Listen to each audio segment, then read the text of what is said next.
Pertanyaan pertama yaitu bagaimana konsep merdeka belajar dalam pendidikan 4.0? Konsep belajar sangatlah berbeda dengan kurikulum yang pernah ada dan digunakan oleh pendidikan formal di Indonesia. Konsep pendidikan baru ini sangat memperhitungkan kemampuan dan keunikan kognitif individu para siswa. Berikut garis besar konsepnya. Yang pertama yaitu asesmen kompetensi minimum. Perbedaan konsep pendidikan baru ini dengan kurikulum yang digunakan sebelumnya adalah siswa diharapkan mampu menunjukkan kemampuan minimum dalam hal literasi dan numerik. Yang kedua yaitu survei karakter. Survei karakter cukup melegakan bahwa pada akhirnya pemerintah mengakui pendidikan di Indonesia adalah investasi yang mahal, sebab setiap daerah memiliki keunikan manusia yang berbeda-beda dan tidak mungkin dipaksa untuk menerapkan satu sistem dengan indikator tetap. Yang ketiga yaitu perluasan penilaian hasil belajar. Satu hal yang paling menarik dalam konsep merdeka belajar adalah adanya perluasan penilaian hasil belajar siswa yang tadinya hanya dari nilai ujian nasional menjadi penugasan dan portofolio. Yang keempat yaitu pemerataan kualitas pendidikan hingga 3T. Merdeka belajar juga dapat diartikan keadilan terhadap akses pendidikan yang setara bagi seluruh siswa di Indonesia. Karena industri 4.0 adalah momen penting dalam pemerataan kualitas pendidikan di Indonesia. Sebab pada tahun 2030 nanti akan menjadi puncak dan bonus demokrasi Indonesia dengan 64% penduduk adalah angkatan kerja. Pertanyaan yang kedua yaitu apa rancangan perencanaan pembelajaran Al-Quran Hadis dan pembelajarannya yang Anda miliki dalam menyambut era pendidikan 4.0 ini?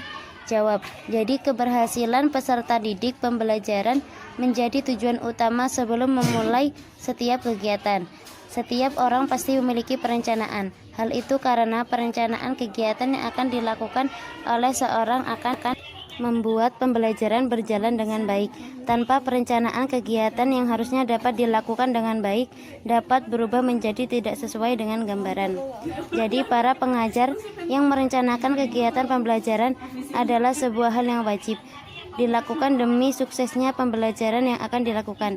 Di antara salah satu langkah yang harus dilakukan oleh seorang pendidik yaitu adalah menyusun perencanaan pembelajaran, yaitu kegiatan yang terus-menerus menyeluruh dimulai dari penyusunan suatu rencana evaluasi pelaksanaan hasil yang dicapai dari tujuan yang sudah ditetapkan.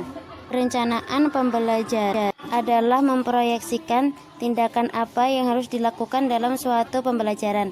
Hal ini berguna untuk memperoleh kemajuan dalam perkembangan dan belajar peserta didik.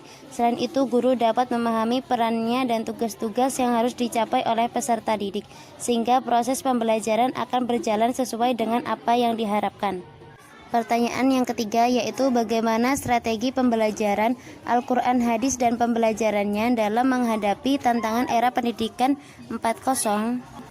Jadi dalam menghadapi tantangan era pendidikan 4.0 ada 3 hal penting yang harus dilakukan oleh guru, yaitu menyiapkan siswa untuk mampu menciptakan pekerjaan yang saat ini belum ada atau menyiapkan siswa untuk menyelesaikan masalah yang belum ada, dan menyiapkan anak-anak untuk mampu menggunakan teknologi, yaitu untuk mempersiapkan siswa dalam menghadapi era revolusi industri 4.0. Dalam menghadapi era revolusi industri 4.0 bukanlah hal yang mudah. Jadi guru memerlukan strategi pembelajaran yang mampu memfasilitasi siswa untuk berkembang. Strategi pembelajaran berpengaruh terhadap pola pikir dan apa yang akan dihasilkan siswa kelak nanti. Pemilihan strategi pembelajaran mempunyai peranan penting dalam menyiapkan siswa menghadapi era revolusi. Adapun strategi pembelajaran yang dapat digunakan dalam menghadapi era revolusi 4.0 yaitu salah satunya strategi yang berbasis teknologi atau yang memanfaatkan teknologi, seperti misalnya strategi pembelajaran interaktif, di mana pembelajaran yang menekankan pada diskusi dan sharing, di mana siswa-siswa diperintahkan untuk berdiskusi. Setelah itu dipresentasikan dengan hasil diskusinya yang diperjelas melalui aplikasi, yaitu seperti poin atau yang biasa disebut dengan PPT. Pertanyaan keempat yaitu bagaimana pengembangan media pembelajaran Al-Quran Hadis dan pembelajarannya yang sesuai dengan era pendidikan 4.0. Jadi media pembelajaran adalah seperangkat alat materi yang dapat menyampaikan pesan-pesan dalam proses belajar mengajar. Dari penyampaian pesan dari para pendidik kepada para peserta didik untuk mencapai tujuan yang telah ditetapkan secara efektif dan efisien. Landasan penggunaan media dalam pembelajaran harus dapat dilaksanakan dengan penuh bijaksana dan hikmah, agar pendidik dan peserta didik menjalin komunikasi yang baik sehingga tercipta suasana edukatif yang kondusif. Dan media pembelajaran dalam pendidikan memiliki persamaan dan perbedaannya. Persamaannya dilihat dari aspek material dan bedanya dilihat dari aspek imaterial. Media pembelajaran adalah perspektif Al-Quran dan hadis dipandang dengan klarifikasikan menjadi media audio, visual, dan audiovisual.